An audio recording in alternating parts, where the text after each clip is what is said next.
బాగా చెప్పావు సిద్ధు. ఆ కుటుంబం కోసం నీ ప్రేమనే కాదు, దేన్నైనా వదులుకోవడానికి సిద్ధమని చెప్పావు కదా. నేను కూడా నీ కోసం నా ప్రేమనే కాదు, నా ప్రాణాలైనా వదులుకోవడానికి సిద్ధం.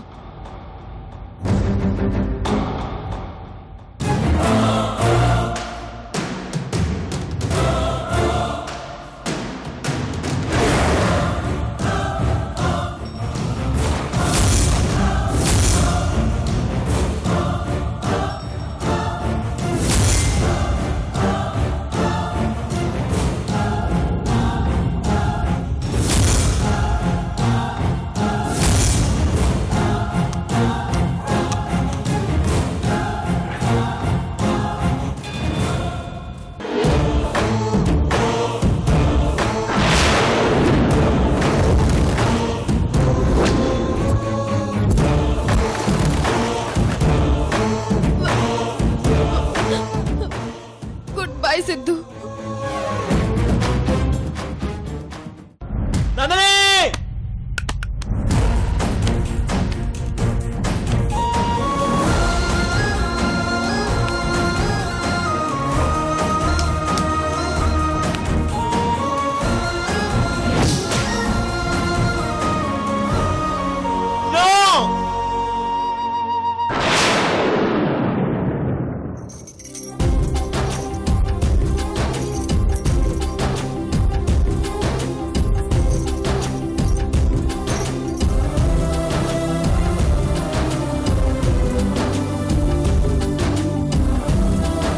ఈ కార్యక్రమం పేరు అన్నా వదినలో ఆడపడుచులకి గాజులు వేయించే కార్యక్రమం అంటారు.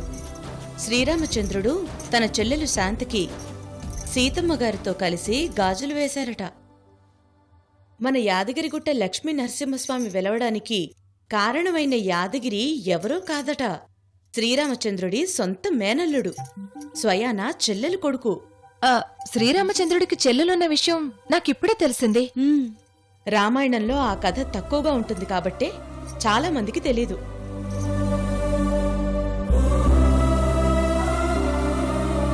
ఏంటలా చూస్తున్నావు?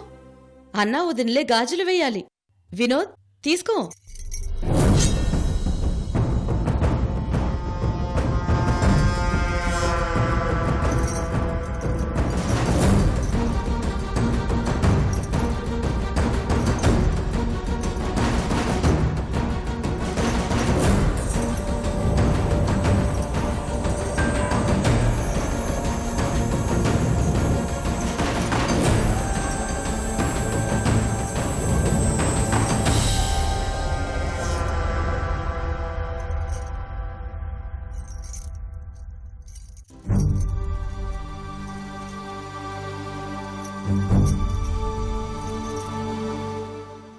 ఎప్పటికైనా కళ్ళు తెరవండి. మీ చెల్లెలకి మీ చేతే సాంప్రదాయ పనులు చేస్తున్నారంటే తమరిని బానిసగా చేయడం మొదలు పెట్టారన్నమాట. త్వరలోనే మీకు కూడా మీ అమ్మమ్మ అజ్జలు గాజులు వేసి మూలం కూర్చోబెడతారు.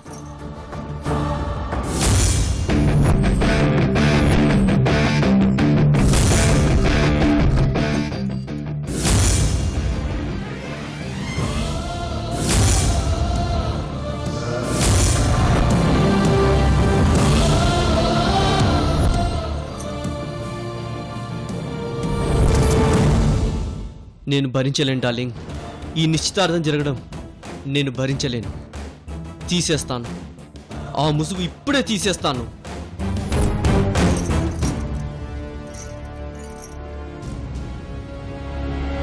ఆపండి.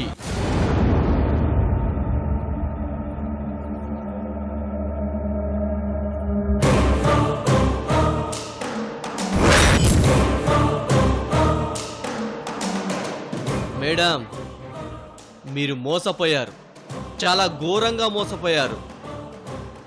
ఈ ముసుగులో ఉంది మీ మనవరాలు కాదు.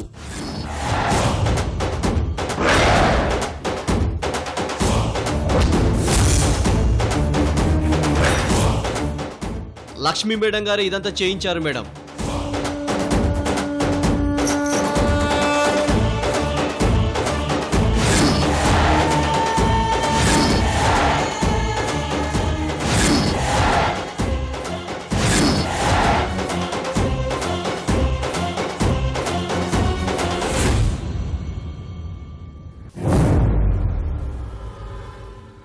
అందరి కళ్ళు కప్పేసి మీ అసలు మనవరాల్ని ఎక్కడో దాచేసి తనకు కావలసిన మనవరాల్ని తన దత్తత్త మనవరాల్ని ఇక్కడ కూర్చోబెట్టి లోకికిచ్చి నిశ్చితార్థం చేయాలని లక్ష్మీ మేడం అనుకున్నారు.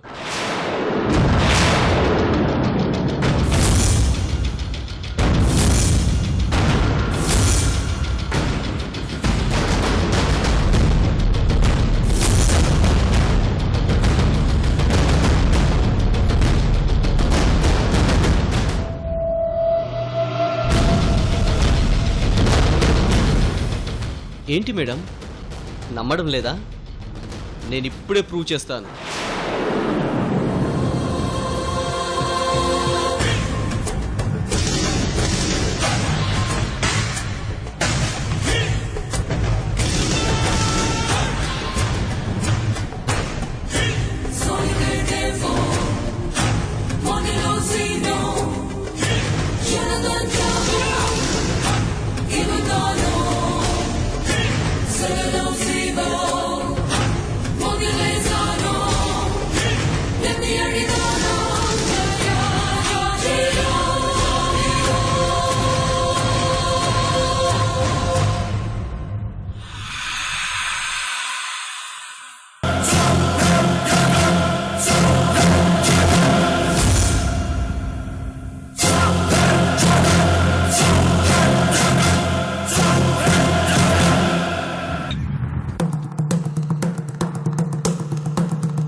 లక్ష్మి,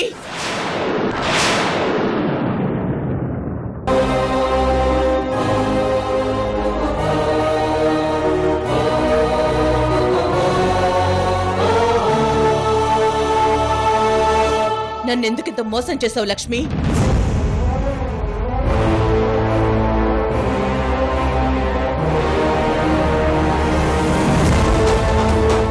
ఎందుకు ఎందుకు నందినికి రోజులాగా ముసుగు వేసి నాకింత ద్రోహం చేయాలని చూసావు? చెప్పు లక్ష్మి, చెప్పు.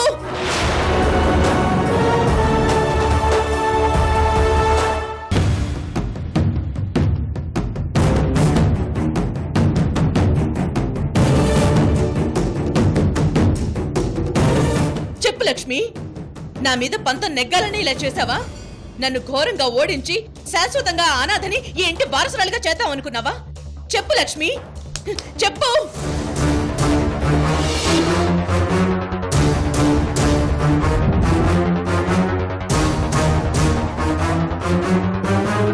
చెప్పు లక్ష్మి, చెప్పు.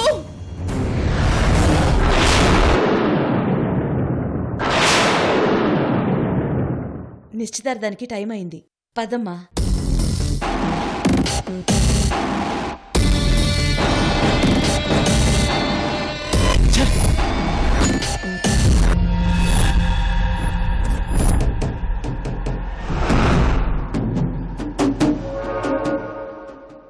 నందిని, నందిని, లే నందిని, నందిని, ఒక్కసారి కళ్ళు తెరిచి చూడు నందిని. నందిని, నందిని, నువ్వు చావడానికి వీల్లేదు. ఎలాగైనా నేను బ్రతికించుకుంటాను.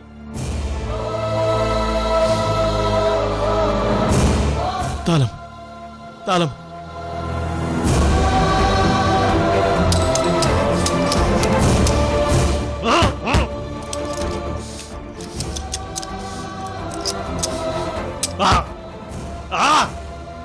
ఈ తాళం కూడా రావట్లేదు. ఏం చేయాలి ఇప్పుడు?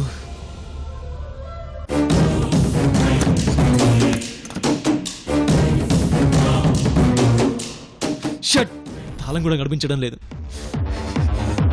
ఎలాగైనా సరే నా నందిని బ్రతికించుకోవాలి. హెల్ప్! బయట ఎవరైనా ఉన్నారా? హెల్ప్!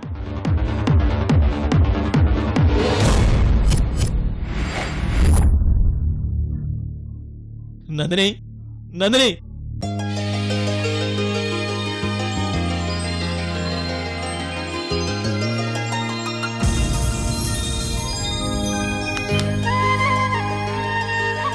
ఓం గణానాన్వా గణపతిగం హవామహే కవిం కవీనాముపమస్రవస్తమం జ్యేష్ఠరాజం బ్రహ్మణాం బ్రహ్మణస్పదాన శృణ్వన్నోతిర్సేదసాదనం విచ్చిదార్థముహూర్తస్సు ముహూర్తోస్తు అయం ముహూర్తస్సు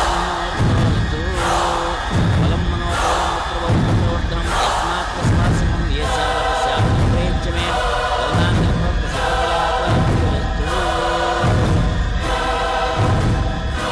ఓం గణానాన్వా గణపతిగం హవామహే కవిం కవీనాముపమస్రవస్తమం జ్యేష్ఠరాజం బ్రహ్మణాం బ్రహ్మణస్పదాన శృణ్వన్నోతిర్సేదసాదనం శ్రీమహాగణాధిపతయే నమః పుష్పం సమర్పయామి ధ్యాయామి ధ్యానం సమర్పయామి ఆవాహయామి ఆవాహనం సమర్పయామి పాదయోః పాద్యం సమర్పయామి హస్తయోః అద్యం సమర్పయామి ముఖే ఆచమనీయం సమర్పయామి స్నాపయామి ఓం ఆవో ఇష్టామయోగవాదాన్ ఉద్యతదాతనా మహేర్నైశ్చేయవసవిధమోర్సతస్య వాజీ దేనౌస్తేరవ మాతరః తస్మా అరంగమాంబో శిష్యాయ జన్మదాపో జనయరాజనః శ్రీమహాగణాధిపతయే నమః స్థానం సమర్పయామి స్నానానంతరం వస్త్రైకమం సమర్పయామి అభివస్త్రాసురసనాన్యోర్షార్దినో శుద్ధ్గా పూజమానాభ్యంద్రావర్తమేన రంజిప్యస్వానర్దనో దేవస్వామ వస్త్రైకమం సమర్పయామి యజ్ఞోపవేతం పరమం పవిత్రం విజాపతేర్య సజముద్ర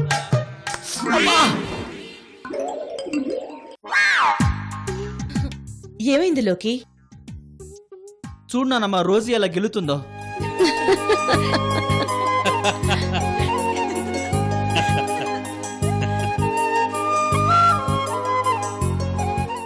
హే లోకి, రోజు ఎందుకు గిల్లుతుంది చెప్పు?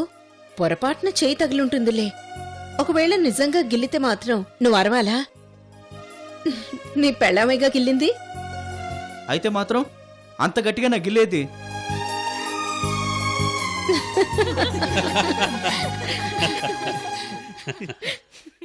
విభూచాయన మహావం దుర్భ్యాన మహావం పరమాత్మయాన మహావం వాచాయన మహావం పద్మాలయాన మహావం పద్మాయన మహావం శుచయన మహావం స్వదాయన మహావం సుదాయన మహావం ధన్యాయన మహావం హిరణ్మయ్యన మహావం లక్ష్మీయన మహావం చతుష్టాయన మహావం విభావనైన మహావం ఆదిత్యాయన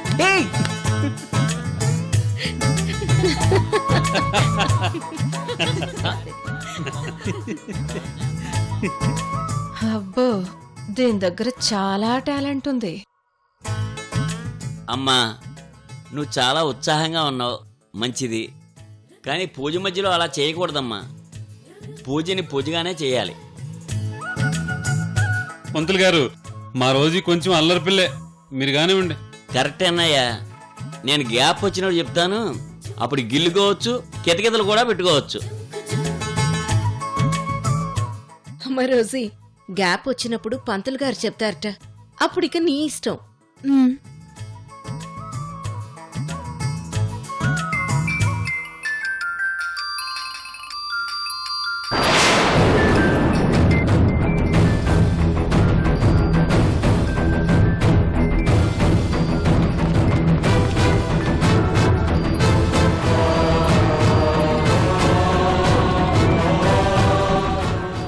రోజీ మేడం ఫేస్ చూస్తుంటే ఏదో తెలియకూడని విషయమే తెలిసినట్టుంది. అది ఇదా లేక నాదా? ఏమై ఉంటుంది?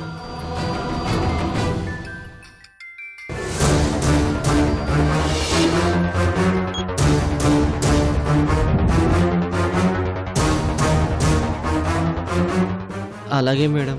ఆపదామ భారతారం దాతారం సర్వసంపదాం లోకాభిరామం శ్రీరామం భూయో భూయో నమామ్యహం సర్వమంగళమంగళ్యే శివే సర్వార్థ సాధికే.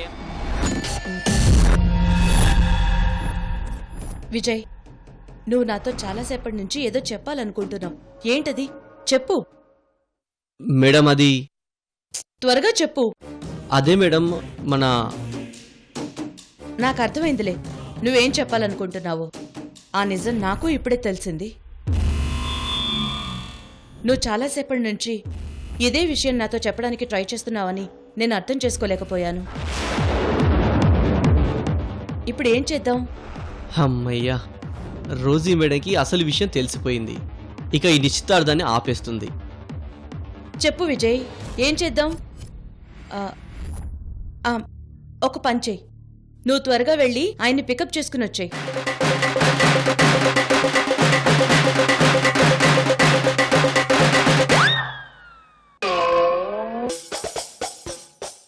లేకపోతే ఏంటి విజయ్, జగదీష్ గారు అమెరికా నుంచి నిన్నే వస్తామన్నారు కదా, కానీ రాలేదు. ఈ రోజు వస్తున్నావని జగదీష్ నీకు ఫోన్ చేసుంటాడు. రిసీవ్ చేసుకోవడానికి నీ నెంబర్ కూడా అతనికి ఇచ్చాను. జగదీష్కి నా టైం సెన్స్ గురించి తెలుసు. ఆ భయంతోనే నీకు ఫోన్ చేసి ఉంటాడు. నువ్వు ఆ విషయమే చెప్పాలనుకుంటున్నావని నాకిప్పుడే అతను ఫోన్ చేసినప్పుడే అర్థమైంది. రోజీ, త్వరగా రా. వస్తున్నా లక్ష్మి. ఆ, విజయ్, నువ్వు త్వరగా ఎయిర్పోర్ట్కి వెళ్ళి జగదీష్ని తీసుకురా. జగదీష్ నాకు ఫోన్ చేశాడు, చాలా భయంగా మాట్లాడుతున్నాడు.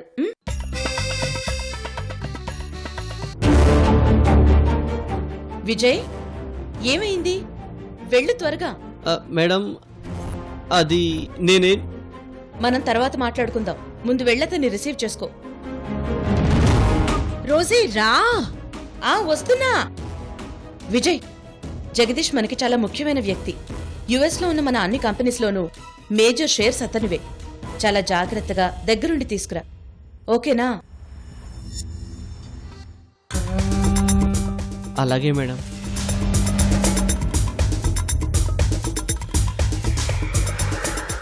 ఏంటి, విజయ్తో ఇప్పుడు కూడా ఆఫీస్ విషయాలు అవసరమా? అది కాదు లక్ష్మి, మన జగదీష్ యుఎస్ నుంచి ఫంక్షన్ కోసం వస్తున్నాడు. అతన్ని రిసీవ్ చేసుకుని ఇక్కడికి తీసుకురమ్మని విజయ్ని పంపిస్తున్నాను. మంచి పని చేశావు.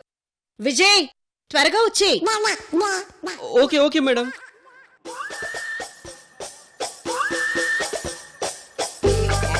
పద రోజీ. రా. ఎంత పని చేసావు నందిని, ఎందుకు ఇలా చేసావు? నందిని, నువ్వు జీవితాంతం సంతోషంగా ఉండాలనుకున్నాను కానీ ఇలా శవంగా ఉండాలనుకోలేదు. నువ్వంటే ప్రాణం నందిని, అందుకని నీ బొమ్మని నా గుండెల మీద పచ్చబొట్టు పొడిపించుకున్నా నందిని. రోజీ గారు రిక్వెస్ట్ చేశారు కాబట్టి తప్పనిసరి పరిస్థితుల్లో ఆవిడకి మాట ఇవ్వాల్సి వచ్చింది. అంతేగాని నీ మీద ప్రేమ లేక కాదు నందిని. నువ్వు ఇలా చేసుకుంటావని తెలిస్తే అసలు మాటిచ్చేవనే కాదు.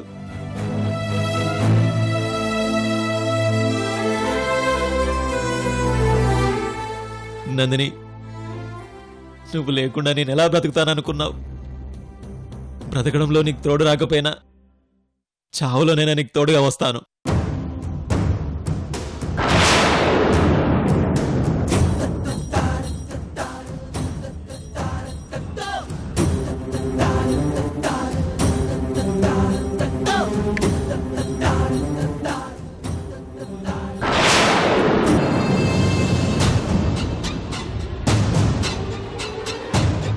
నందిని, ఈ ప్రపంచంలో నిజమైన ప్రేమికుల జీవితాలు మధ్యలోనే ఆగిపోయాయి.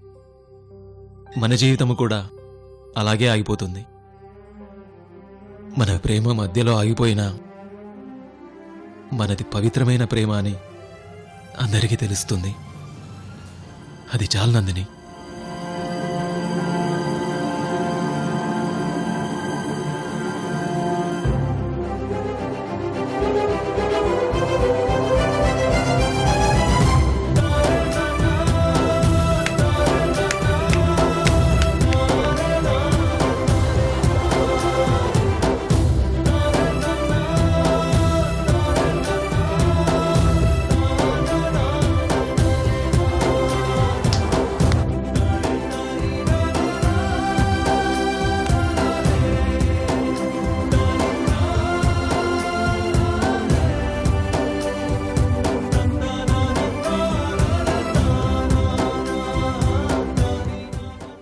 I love you Nandini, I love you.